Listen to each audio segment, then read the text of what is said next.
Welcome to Protea Conversations, the podcast where leadership in business and accounting isn't just discussed, it's explored. I'm your host, Zane Stevens, and thank you for joining me as we delve into the minds of some of the most influential leaders in the industry. Our journey is one of discovery, from unraveling the stories that shaped our guests' careers to the invaluable advice that fueled their success. We are here to provide you with simple, actionable advice to accelerate your career and personal growth. Whether you're a budding professional or a seasoned executive, these conversations are designed to offer insights and perspectives that resonate with everyone. So tune in, engage, and be inspired as we build better leaders together. Welcome to Protea Conversations. Today, we're honored to have Bill Vick with us. Bill is a Vistage Chair of Vistage Worldwide in Sonoma County, where he plays a pivotal role as a peer leader, guiding high-powered business professionals through challenging times and enhancing their chances of success by leveraging the power of peer collaboration. With a rich 42-year career in finance spanning Merrill Lynch and Morgan Stanley, Bill brings a wealth of experience and insight to his role at Vistage. Please join me in welcoming the exceptional Bill Vick to Protea Conversations. Thank you, Zane, and it's an honor. And I've heard a lot about Protea Conversations, and for me to be interviewed by you is quite a treat. So glad to be here. Well, it's my privilege. I mean, I've always really enjoyed our conversations one-on-one previously. We've always had great lunches, great discussions, and always learn a lot from you. So I know for a fact that everybody listening today is going to walk away with some great little tidbits on how to be better people, how to be better leaders, and give them some really good advice just to take their career forward. So again, thank you for finding time for us today. Oh, you bet. And would you please talk to my children and tell them the same thing? Well, worst case scenario, you can just call me one of your extra children, and I'll say it as often as possible.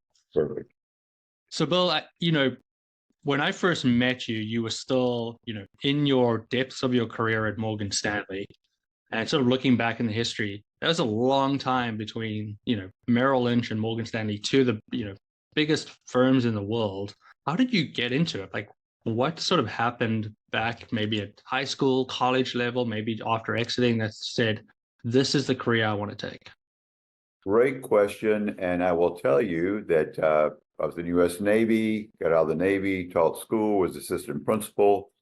And I realized that being an assistant principal was great work, great responsibility. We had a huge school, about 2,200 kids in it. But it was really, really hard work. And you didn't get paid very much. So a number of the teachers I really admired left the teaching profession and went into professional careers. I'd always had an interest in financial services and in the markets. So I interviewed at Merrill Lynch. They hired me right away. So about 20 years later, I left Merrill and then went over to Morgan Stanley. So I love the markets. I love world events. And I couldn't think of a better career for me personally than be involved in financial services.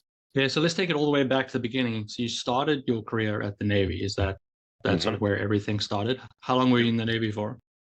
4 years. I got University of North Carolina, won a scholarship called National Reserve Officers Training Corps. Fabulous experience, had wonderful cruises. 4 years in the Navy, and being in the Navy 4 years, I said, well, I don't know that I want to do this forever. And I decided to leave the Navy. It was during the Vietnam era, pretty tough time. And so after that was over, I went into teaching. I always loved kids. I love math, and I love basketball. And so I was a basketball coach and math teacher, and then became assistant principal. And it was a lot of like, in a way, giving back to your community. The idea that, it's like public service work, I think, is something everybody should aspire to for a number of years in their life, just to give them a better understanding of really how the world works and certainly how their government, their economy, and just things work in their communities. Well, I personally taught at a private school, so I didn't get to learn about any of the community service stuff. I just quickly learned how money works. I would say you have a very sharp, clear insight into what you want to do. Mine was a little bit broader from the standpoint of having students that were some of the wealthiest kids in town, sitting next to a kid that lived in a one-room, shack that basically had a dirt floor. So, yeah. Yeah, quite amazing experience. So you played basketball at college then? Is that sort of where I give that more airtime than it truly deserves. But I did play for the University of North Carolina for about 3 minutes, and I think in my career, which was just my freshman year, I averaged 0.0015 points per game. So not really a threat, but it was a wonderful experience. I got a chance to meet some really incredible athletes and some wonderful coaches. I love basketball, and I was not a Steph Curry, but I was in the same time zone for shooting. I mean, you are on the squad, so that's an achievement in itself. Yeah. I mean, if you look at the statistics of people that could even get close to having any sort of college career at any sport, it's a pretty small number of people. So achievement in itself. And, I always talk about with people a lot of the time is I want my kids to play as much team sports as possible because there's a lot of wonderful life lessons on just sort of how to interact with others. Is there anything from that college time, obviously, if you got limited game time, that you learned that helped you in your career?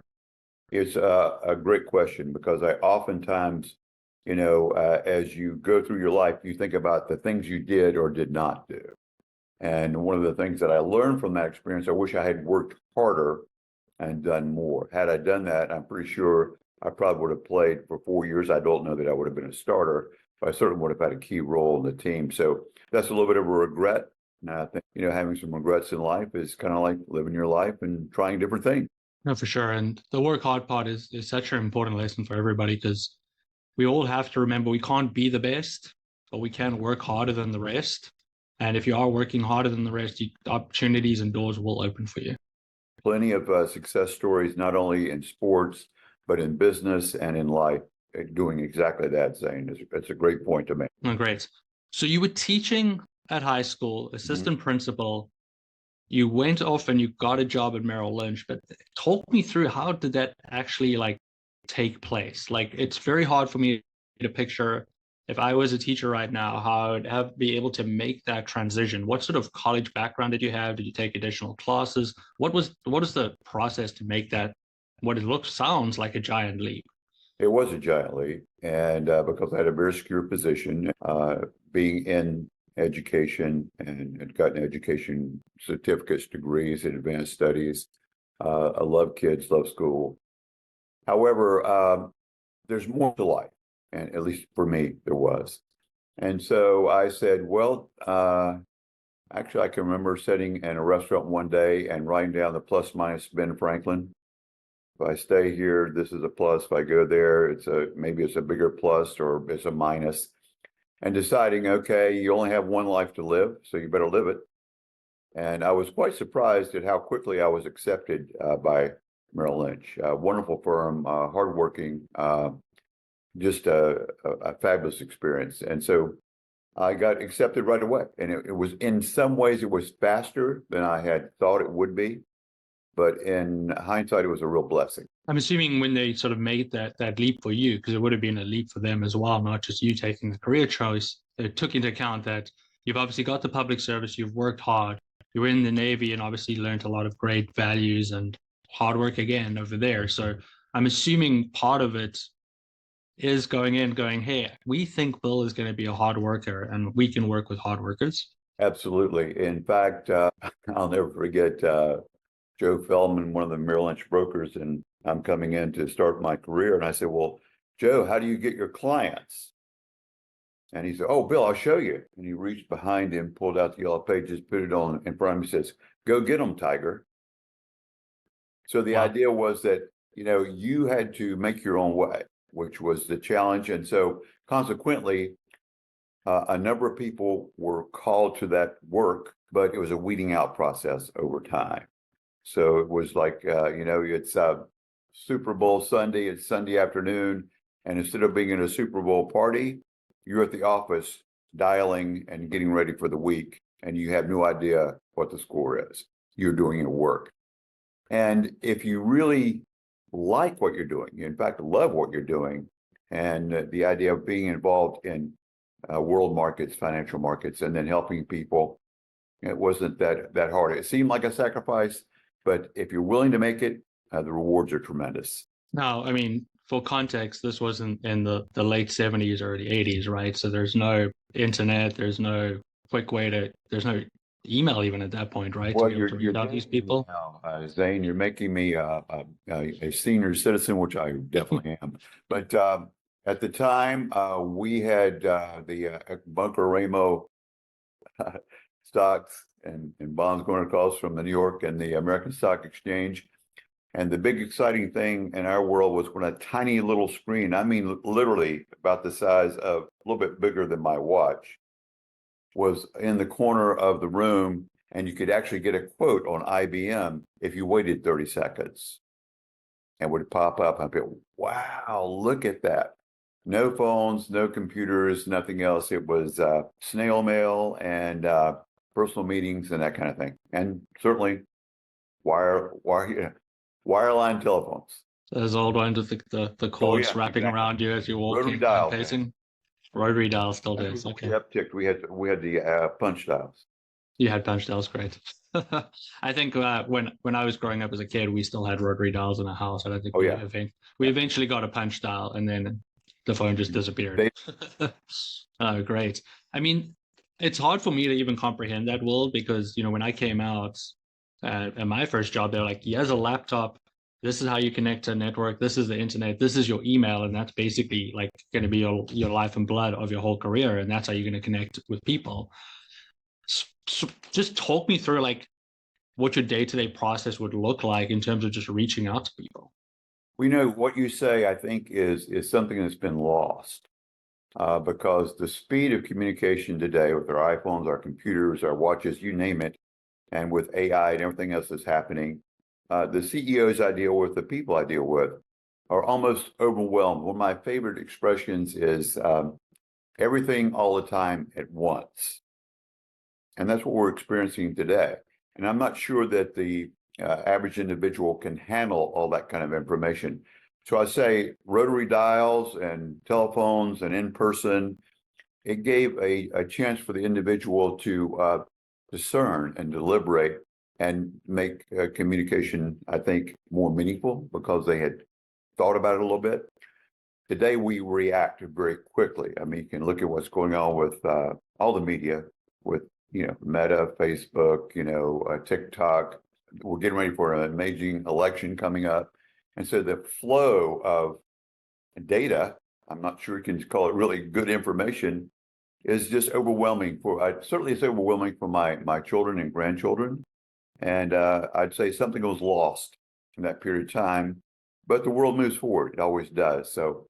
To me, it's a challenge because I have to adapt to that. And so what I try to do is pick and choose the best parts of what I can. For me, the best parts are like what we're doing right now. That's meaningful time. That's great communication. You're down in San Rafael, I'm here in Sonoma County, and yet we can have this meaningful conversation. That is a huge plus. So being able to use the technology effectively and limit the amount of time spent in other things and being, your mind is we learn through our eyes, we're always hyper directed. So limit your time, control your schedule, and make meaningful communication in your day. Yeah, those are great points. I was sort of stuck on the point that you were mentioning about people have some time to discern what was said and make decisions. And it sort of reminded me of some of the emails that I just got this morning and I get every single day. It's like, hey, we just spoke to you 2 hours ago. Do you have an answer for us? And it's like, um, really? I haven't even had an opportunity to like comprehend what we spoke about, or I need to talk to you. It's urgent. Like all that type of communication has sort of become the norm, and for me, it shuts me off. Right? Like if somebody's like reaching out in a few hours, or I've tried to reach you multiple times, like I don't even answer. Like if you want an answer in 2 hours, it's always going to be no. Like it's that simple. I don't have the opportunity to make the right decision in 2 hours, so the easy decision is to say no to you at this point. Yeah, the limbic brain does direct a lot of our activity, unfortunately. And so it's very funny that you mentioned, because if I call my children, I'm not likely to get a response back. If I text them, I will get a response back maybe later that day, maybe even tomorrow. It just depends. But if they text me, I just texted you. Why didn't you answer my email? It's like they immediate communication. So I think the key thing there is I learned something. This is from Tony Quintong that we both know. And Tony says whenever he sends a message, he'll put the code 411 or 911. When the message goes out and the recipient sees 411, this means this is for your information. This isn't urgent. 911 is like, gee, I need you to call me back. Can we get in touch with each other? Something is going on. So I try to use those kinds of things, but we're all just flooded. I can only imagine the number of emails a day you get, but I probably get 300 or 400, a day. And many of them aren't even from, people I even know, or certainly there's a lot of marketing in that as well. Yeah, I'm around the same size of that. And there's maybe at the end of the day, 30 or 40 that are really important and urgent that have to be dealt with. And there's a lot that you're just working through. I try to tell people all the time, you need a good process around communication, and the 411, 911, that's a good process around communication because people are very clear on what you're trying to achieve from that message.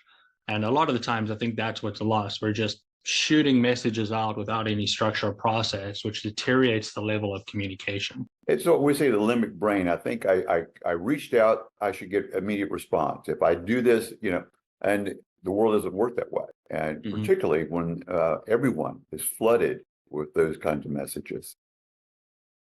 Yeah, and one of the lessons I've learned is that everybody's assessment of time, of speed of response is different, because I will have some messages where I'll respond back in 6 hours and be like, sorry, I'm only getting back to you now. And they're like, wow, that was such a quick response. And the others will be like, well, it took you 6 hours. That's not good enough. Clearly, you don't want to work with me, right?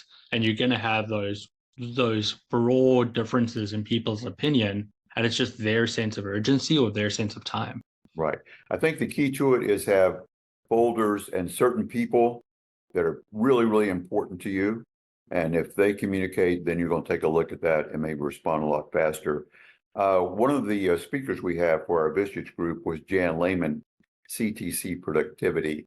And she talks about that the average person, if you ask them, take a look at your email box and how many do you have in there and how many have you not responded to or just waiting to get to.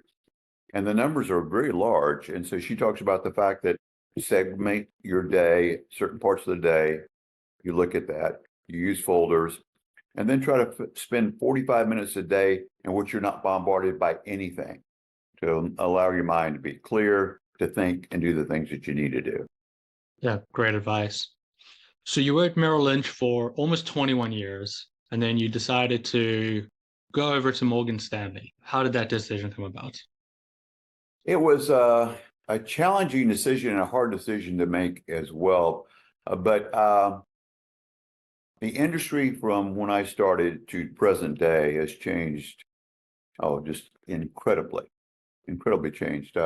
Technology, large language models, AI. When I started, there were like maybe thousands of mutual funds, and now thousands of ETFs. So the technology to invest and the access to investing has made it very easy. Okay, and so there's easy access. So the industry has changed from really like diving deep into a couple of ideas or thoughts and sharing those with your clients and learning those to it's like, well, what's your subject? What are you trying to do? Where do you want to invest? What are your goals? You enter those into your computer and it spits out, here's what you should invest in. Oh, by the way, we'll monitor this, 24/7, 365 days a year for you and send you alerts. Well, it took my job. Okay. That's my job. Yeah. And then the allure of Citi Smith Barney at the time was compelling. I really loved what they were trying to do with bringing together all of the important parts of financial advice, insurance, banking, investments, all the services that you need, mortgages, et cetera, which my clients were critically important, and to have someone marshal that. Unfortunately, the global financial crisis came along, and Citi had done quite a bit of, like not only Citi, but most of the financial institutions had made mistakes in that. But fortunately, at that time, we were acquired by Morgan Stanley. So Smith Barney was acquired by Morgan Stanley, and that was just a wonderful, wonderful acquisition. And Morgan Stanley this day in my mind, is like the epitome of solid financial advice, good research, and good people. So that was a blessing. So Merrill was, at the time, was kind of transitioning to more automation. I think City Smith Barney offered the opportunity for more diversification and comprehensive service for individuals and for families. And then, unfortunately, with the global financial crisis and breakdown, but the good side of that was at Morgan Stanley, which has a focus on wealth management for families and individuals, high net worth. That was ideal. So that worked out well. In some ways, I was unlucky and lucky at the same time. So what was your role at Morgan Stanley with the changeover? It was work with our clients, and I formed a team, and a team very strong. My job was to be the outside person, introduce people to the team, and the whole idea was to serve those clients. I'd say high net worth individuals, $1 million, 2 million, 5 million, and ultra high net worth, 30, 40, 50, 100 million type of clients. And we had the background and the resources to deal with that, to service those clients. What sort of size of the team were you managing? What size team did you have in the back A end? total of 5 of us, okay, working together. And if you have people in the right roles, then it can be done. It's done very easily. Okay, great. So you spent almost 22 years at Morgan Stanley. And at some point you decided, I've had enough. It's time to make a change. I got to find a new chapter in my career. Exactly. Talk me through that Yeah. internal conversation. It was the team was doing the work. They were very successful. I was able to retire from that and not worry about the day-to-day at all. And a good friend of ours, as you know, Nigel Hartley, also in ProVisors, one of our good ProVisors friends, said it was not time to retire. It was a time to rewire. And so that's what I did. I knew that I wanted to do something outside of financial services. I had a real desire to learn and give back and make a difference for people.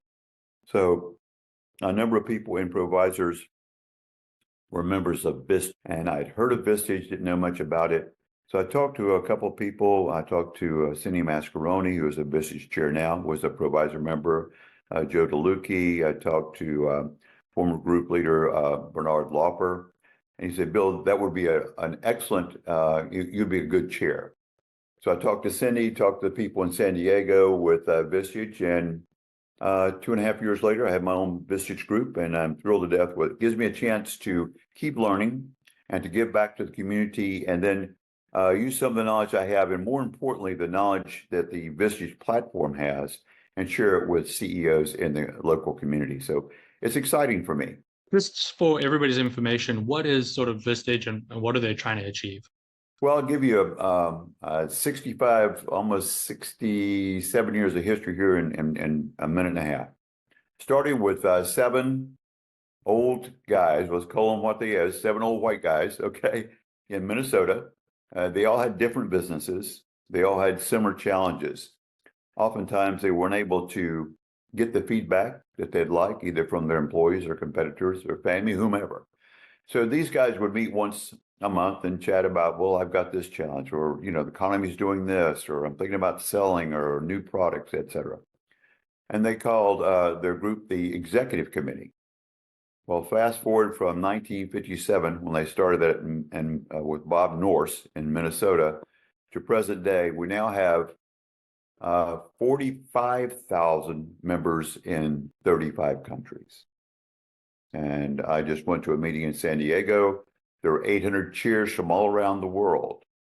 And these chairs run groups, average groups probably around 16 to 18 members of CEOs. So the idea behind Vistage is, as Harvard Business Review says, a CEO peer group. It's the peer relationships. Someone that's doing the same thing I'm doing, a different industry, but they have similar challenges. And so instead of having just one consultant, you basically have 16 consultants in that room, and many of them. And so we do every meeting is called an issue process, a deep dive into maybe one person's significant challenges, positive and negative. Okay, there can be great opportunities there. Well, how do I do this? How do I build a new market? Whatever. And it is really built with people, I'd say, Zane, that are lifelong learners, people willing to be vulnerable, and people willing to be confidential, because it's like the Vegas rule. What we say in that room stays in that room. So it's a place for CEOs to feel free, to feel open, to feel like they're being challenged by peers. And that makes all the difference for them. So I try to make, we meet the third Wednesday of every month. I try to make my people feel like the best Wednesday of every month is their Vistage meeting. So that's what it is. And we have a very, very deep bench. We have probably over 1,000 speakers, and there's probably 300 or 400 are just top of mind. And we get these great speakers that come in and spend time with the group, 2 or 3 hours, answer questions. They will know who the people are in the room. They'll have looked at their websites. They'll look at their challenges, and they'll spend an interactive 2 to 3 hours on, here's a subject that I think, like maybe it's hiring, maybe it's your website, maybe it's marketing, maybe it's your employee 360-degree views, all the things that are really important. Maybe you want to sell your business, or what are the things you need to do to sell your business?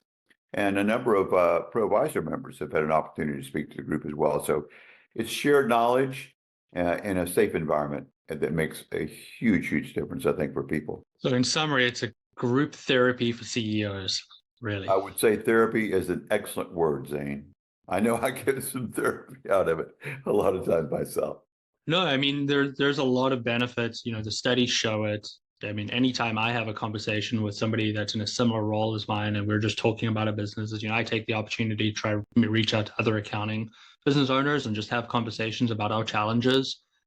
I walk away always feeling a little lighter, always walking away feeling like I've got a bit of action that I need to take place, a little bit of research I need to take place. And the power of, using your community, using your peers to support you, even if it's sometimes just an opportunity to vent, can make a big difference in what can be a very lonely role at the top.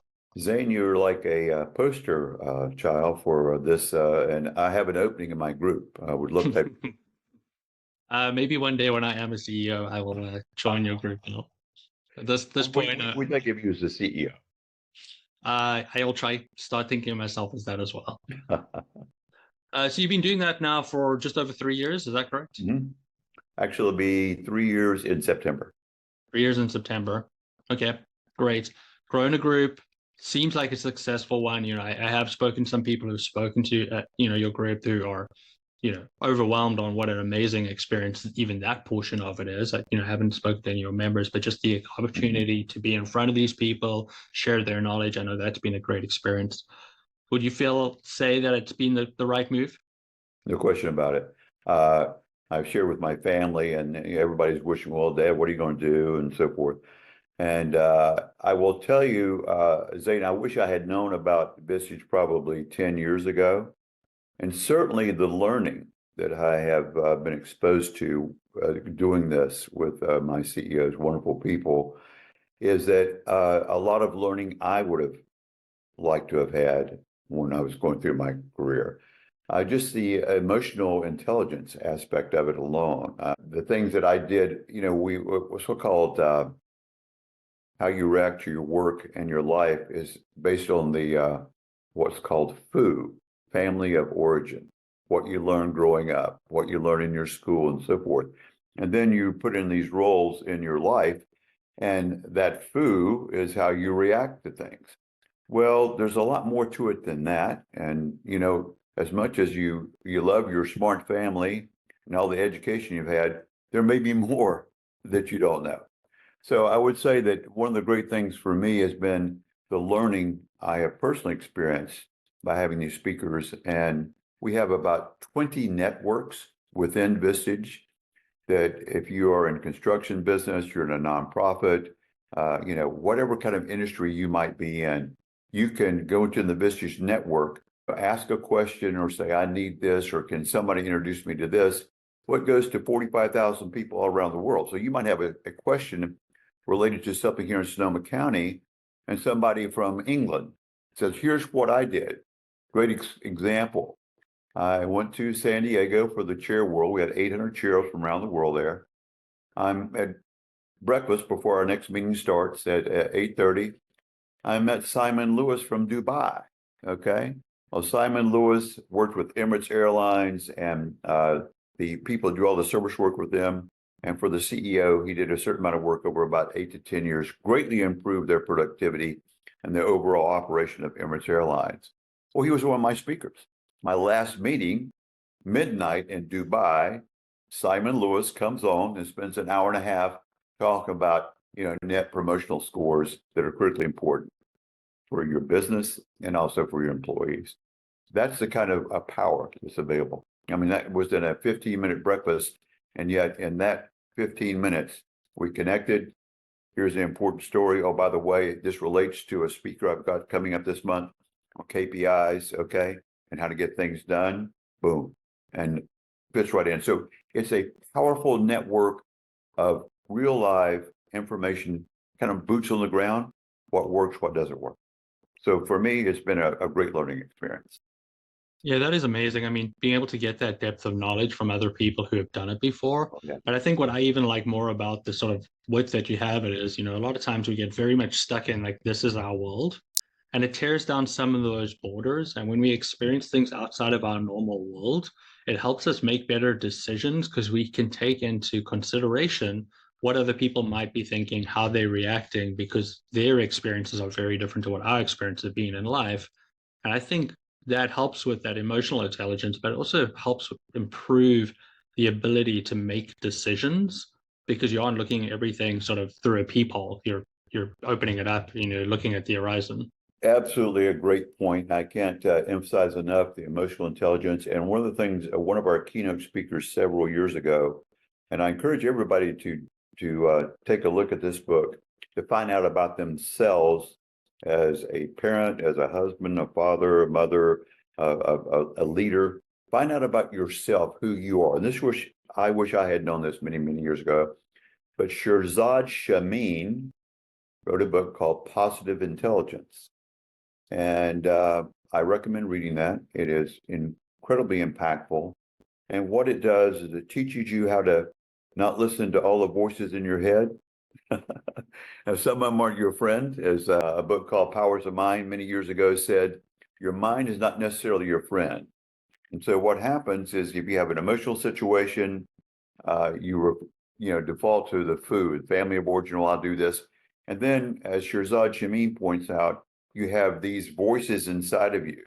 Well, maybe you have a victim mentality, or maybe you're a controller mentality, maybe you're hyperactive, or maybe you're an avoider. But you have these things going on in your head, and here's a way to deal with those voices and make yourself more effective.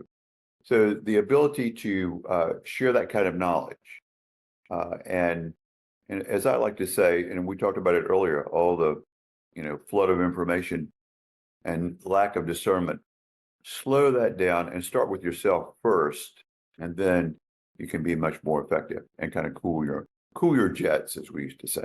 Yeah, really, really important. Bill, you've had multiple careers in your life already. You had a career in the Navy. You had a career as an assistant principal. You had a lifetime at Merrill Lynch, a lifetime at Morgan Stanley, and now you're having an extremely successful career as a Vistage Chair. It all sounds wonderful on paper, but I'm sure there must have been some challenges along the way. Can you share with us some of the biggest challenges that you had throughout your career? Okay, challenges, guys. Been more than a few. Okay, the Navy was very challenging. And during Vietnam, I was fortunately not in Vietnam, but the demands of attention time and what needed to be done, extremely challenging. And then if you were a part of maybe that career and I actually thought it was going to be a career for me, that wasn't meeting your needs, then leaving it is a challenge. How do you leave that and leave something behind? Have I done the right thing? In education, the same kind of thing. I love coaching basketball. I love teaching kids, but there was something more. So I did assistant principal work. From that, I went to Merrill Lynch. I would say the ability to, one, understand your limitations, understand that you have maybe many lives to live and things to do, experiencing your life, and to try to not be afraid of the future, but embrace the future. And I think that's a big part of it. And one of the things I always learned growing up is that you're judged not by how well you do the jobs you like to do. You're judged by how well you do the jobs you don't like to do. And so that is the kind of thing that I think that I've always tried to live by, to work as hard as I can and overcome those obstacles. But I don't think that anyone lives a life without having one of our speakers, Daniel Pink, and a book I recommend for people is called The Power of Regrets. And in The Power of Regrets, he talks about, foundational regrets. Did I study hard enough? Did I work hard enough? Effort regrets. Did I try hard enough? And then there's always the regrets of, morality and so forth that are classic. And one of this quite interesting I found was the lack of connection regrets. People you've known and are very important to you in the past, but you lose contact with them and you regret that you're not in touch with them. But learning from your past, experiencing that, moving forward, and then being confident in yourself, realizing, I just got to work hard at this, work harder maybe than more, and accept what comes. And one thing I also like to add is that in knowing yourself, there's something beyond work, certainly, quite a lot beyond work. I recommend people read the weekly newsletter from Maria Popova called The Margillian, and she gives us a deeper insight into why we work, why we do what we do, and some of the foundational meanings of life. So work is a wonderful experience, hopefully, for most people. It is a challenge, certainly, and integrating your work with your life, your family, your community is critically important. So I think at Vistage, our role is to try to make that integration as, I'd say, easy and yet challenging as possible for our members, to make a difference in their lives so they make a difference in their work, which makes a difference in their employees' lives, which makes a difference in the community overall. So it's a great integration. Great answer. So much from that. I mean, big takeaways there. Learn from your mistakes, learn from your past. I think a lot of people are so scared of failure and making mistakes and forget when it does happen. Doesn't mean it's okay, but there's opportunity to learn and get better. And if you don't embrace the learning opportunity, you'll most likely make the same mistakes again. So, don't just push it behind you, learn from it and move forward. I think that's a great lesson for everybody. And that's a great point, Shane. Zane, there's a good book I recommend called Clear Thinking by Shane Paris. And absolutely read that book, take a look at it. And many of the things that I'm saying are basically echoed in Shane's work. So yes, Zane, you've nailed it. That's exactly right. Then you've constantly, through our conversation this morning, spoken about hard work. And I don't think people can sort of, there's a lot of like work smart, not hard, notions out there. But all those people are just hard workers that put it out there. That's just the catchy slogan. They work smart, but they also work damn hard, especially at things that they love. So work hard at things you love is a message I've taken from you today. And I think the most important one, which maybe is going to go a little bit unmissed through the conversation, so I definitely want to bring it up. But everything that you've spoken about today, you've mentioned how it is serving other people, helping other people, improving other people's lives. Mm. You never talk about how it's serving you, helping you, making your life better. I'm assuming those are just the outcomes of a career where you've gone into it going, I want to help people, rather than a career I want to help myself. And it seems to work because it's one hell of a successful career. Thank you very much. That's very kind of you to say. I think, let me think on how to best answer that. I would say that it's just genuinely, authentically me. No doubt about that. As Shirzad points out in his book, that being, I've got a pleaser, mentality, okay, or I guess inside of me, one of the people is part of me, and then a little bit of hyperactive, and I get satisfaction in seeing success. Like I love coaching basketball, so you could take 12 kids, all kinds of different abilities, And then through some work and exercise, you integrate those individual abilities and you build a team that makes something happen that's super successful, or not necessarily super, but successful on two levels, as like John Wooden says. They are successful in and of themselves, and you feel that you've done your best part for them, okay, and making that team work. So I think that in all kinds of work with my Vistage group or as a manager, is getting the best I possibly could out of everyone was fulfilling. So some people, what fulfilling is lots of money or lots of influence or whatever it might be. But I find, and as Shirzad points out in his book, oftentimes those don't create happiness. They don't create fulfillment. So I think that being able to know who you are, identify what you want to try to accomplish, and work at that makes all the difference. And so that's kind of how I look at it. It's I just get satisfaction out of working for people and seeing success come out of it. It's incredible. Bill, what is your goals for your career? What is your goals for as a Vistage Chair? I would say to right now fill my group. I'd like to get 16, 18 people in here.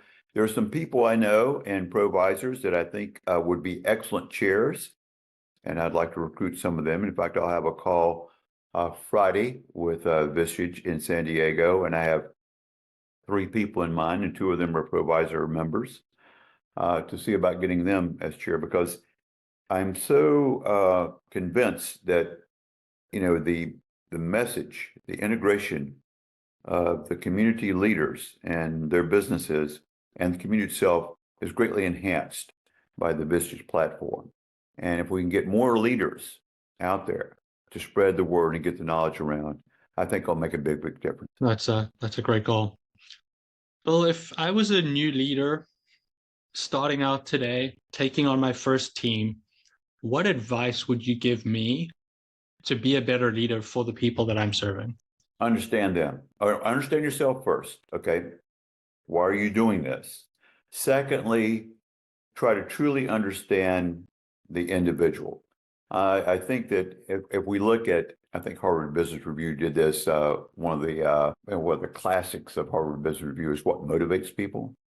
And truly, as a CEO, as a leader, knowing what motivates your employees and your direct reports and the people you work with is, money. Okay. They broke it down to 3. One was money. Second one was recognition. And third was job satisfaction. So as a leader, if you can understand the individual working with you, their motivation, then you feed that. You make that work for them so that they're integrated and happy with your work. And it's critically important that you understand that we have a lot of great speakers like Alan Mulally. Okay, he spoke to our Vistage team about, he was the CEO of Ford and also of Boeing. And he talked about having a little card. And one of my members was so thrilled because she goes, I've got a card, for my employees. And it talked about the things that were important as an organization: respect for the individual, okay, doing your best, being honest and so forth. Basic things, almost like a 10 Commandments kind of approach. And it works really, really well, because if you have those as your principles and you live by them, then I think you can, successfully lead and successfully follow in a company. I'm always reminded of the corporations that have those values, missions, and goals. And you ask the average employee, well, what are they? They oftentimes do not know, but they had a little card, they pull out of their pocket. And I'll never forget going to my CEO's office. And it was just so great because I'm walking through the receptionist, getting ready to go back to their office. And there's one of the employees showing his card to the receptionist, says, I really like this. Okay. So I think it's communication chain. I think it's integrity. And I think it's the concept of believing in each other and getting the best out of everyone that you possibly can. Yourself first, and then working with them second. And it's always important to understand the values, because that sort of gives you buy-in. You either agree with them or you don't. And if you agree with them, you're going to buy into it. If you don't, then you're probably that job satisfaction portion of it is probably going to fall off. Exactly. And knowing the individuals is important. I mean, even when you think you know what motivates somebody, it's probably not the right answer unless you've had the conversation and they've confirmed that's the motivation. But always remember that sometimes people don't understand what motivates them. They think they know what motivates them, and it takes some work and really getting to understand them. And I feel like if you're a good leader, you can help people understand what motivates them and then sort of set the goals and the incentives based on that motivation. And I think that as we talked about through this conversation, Zane, slowing it down, really make us going deeper in our issue processing. We know there's a top of mind kind of thinking, but what's behind that? Let's go deeper. And in our issue processing, we'll say, how do I do such and such? This is my issue. And what we will do in the next 20, 30 minutes is ask questions about that, not try to solve the problem, but see if maybe what they're saying is only a symptom and maybe what's underlying that is something deeper. And I think that comes from being taking the time and having the skills to be able to do that. And I think you're spot on. You've got to know yourself, you got to know your employees, and that is a process, and it takes time and it takes learning. Yeah, great advice. Bill, this has been a great conversation learning about your whole career, who you are, your value set. You've given us so much great advice, a lot of reading advice, which we'll have to list in the description of this episode, all the books that you recommend. But can you share with us something about Bill the person so we get a better insight into who you are? Well, on a personal level, I focus on my family. Okay, that's the top of part. I got 3 grandkids now. Just got a new little granddaughter, October 14th. Thrilled to death. Just saw that little chubby girl yesterday, and so it's a thrill to me. The things that really matter are sports, my health. Okay, taking care of myself. I love golf. I used to love basketball, but now I just watch. I don't think that Kerr's going to give me a call, so I can maybe Steph in any games. And then I have a guitar, and I'm trying to learn to play. And I also like to play some poker from time to time, and that's fun for me. And also still stay in touch with the market. So I like to do some trading, some investing. So it's kind of like a full circle, family, work, and a lifelong learning. So it's a great time. Well, that is some great insight. And I think the biggest takeaway for me is that Bill Vick is one of the most amazing people I've ever met. Always willing to help, always willing to just slow down, have a conversation, share some advice, and most importantly, take time to listen. So, Bill, I really do appreciate everything that you shared with us today. Well, Zane, you are a rock star, not only in Protea, but also in Provisors, because you are a true giver. And one of the things that we love about people in Provisors, as Bob Brooks says, is a go-giver. And you absolutely are a living and breathing example of that. Thank you very much. I love your Protea podcast, the things that you do. So super success, and it's a pleasure to speak with you. Thank you, Bill. I appreciate the kind words. On Protea Conversations, we like to end off with some rapid fire to get into your brain a little bit. I have 5 questions with you. If you're ready, I will shoot those questions. No problem. First one, what is your dream vacation? The Caribbean. I love the Caribbean, love the water. The sandals commercials you see on TV, that works for me. Seems like a good choice. Do you prefer audiobooks or paper books? Audio, because it's so much faster. And I can be on a drive, I could be on a walk, I'd be on the golf course, whatever, and I can hear a book. I put it at 1.5 speed because if you put it at regular speed, it's too slow. But I read more books audio than I do paper. Yep, I agree. 1.3 is what I've been listening to. 1.5 is a little fast for my brain, but 1.3 works well. Bill, if you had 20 minutes to exercise, what would that exercise be? Playing golf, walking.